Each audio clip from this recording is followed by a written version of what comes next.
Hey, good morning, peeps. PsySquatch here, coming in hot with another Redstone tutorial, because why not? It's about time we have another one. Today, we're actually going to be making a working functional disc changer, which you can either play one song at a time or loop it.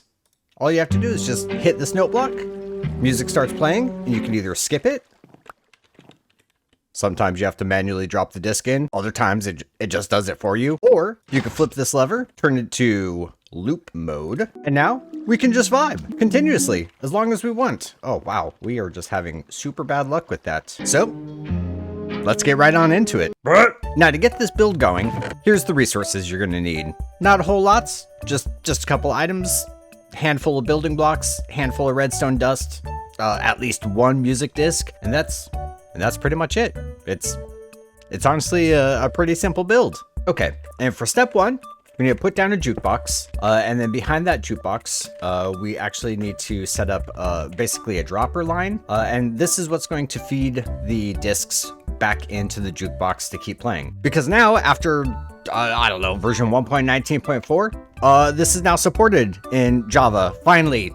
Even though this has been in Bedrock for, I don't know how long. Anyways, this is the coolest feature ever. So again, we're gonna have to set up a dropper line. To do that, we'll do one facing up, a second one facing up, and then on top of that, we'll do one facing towards the jukebox, and then another one facing towards the jukebox. And then let's go ahead and get rid of these building blocks underneath. Here, we need to set up a hopper line that's gonna go into the droppers to basically recycle the discs. So we'll do one, we'll do two.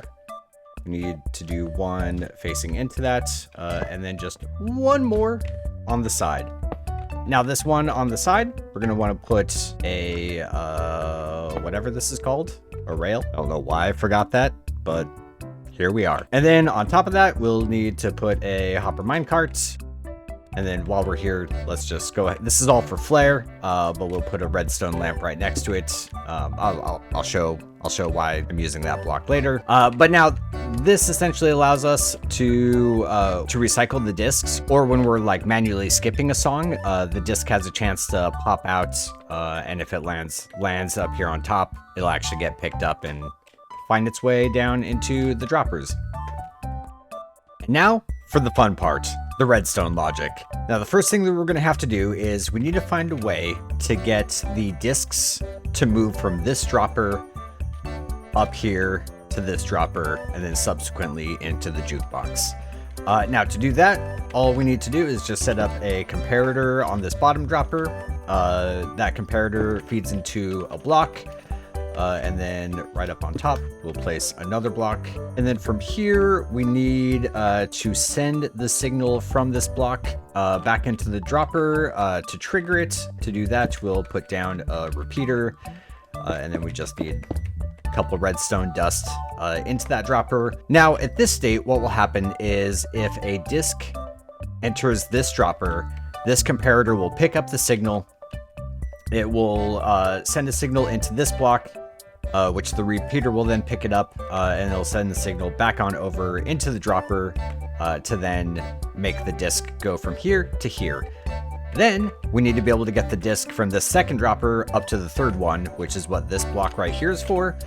To trigger that, we just need to place a redstone dust on this one, and then a redstone torch on top of this block. Now what that does is when the comparator reads a signal and powers this redstone, it turns off this torch, which basically deactivates this dropper. And then once this dropper becomes empty, then this unpowers and this powers back on, which then actually triggers this dropper and then feeds the disc upwards into this top one. So we're already halfway there. So for a quick example, if I put this redstone dust here, you see that redstone torch turned off for a moment. We look down here, the dust is not there. We look here, dust is not there. And then we look up top, dust is also not there because, hey, guess what? The redstone torch actually triggered that as well. And the redstone dust should be right here in this last dropper, which it is. So perfect. Now we need to figure out a way to activate this dropper so that it will actually drop the record into the jukebox and begin playing it again. Now to do that, we are actually going to need to place a block right there. And then on top of this block, we are going to need another redstone repeater. And that needs to feed into a block underneath the dropper. Over here on the other side, we actually need to put down 2 more blocks. One there, one here. On top of the lower block, place a redstone dust.